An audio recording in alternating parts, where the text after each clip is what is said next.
Ошондой эле Кыргыз Республикасынын Конституциясынын 77-берендесинин 1-бөлүгүнө жана Кыргыз Республикасынын Жогорку Кеңешинин регламенти жөнүндө Кыргыз Республикасынын мыйзамынын 34-берендесинин 1-бөлүгүнө ылайык 6-чакырылыштагы Кыргыз Республикасынын Жогорку Кеңешинин кезектеги сессиясын ачык деп жарыялаймын.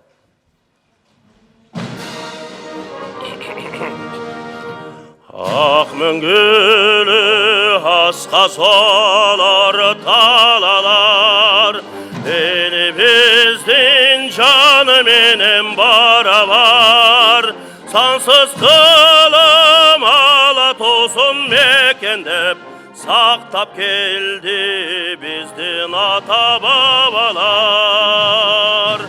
Алгалай бер кыргыз эл, азаттыктын жолунда, өркүндөй бер, өсө бер, өз тагдырың колуңда.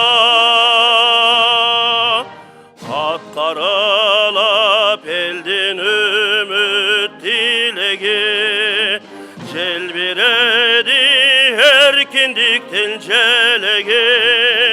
Бизге жеткен ата салты мурасын ыйык сактап урпактарга береди. Алгалай бер кыргыз эл, азаттыктын жолунда,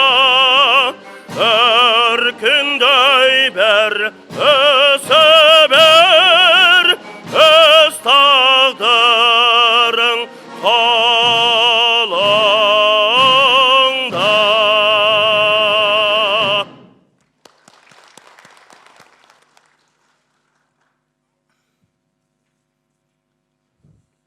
Рахмат, урматтуу депутаттар.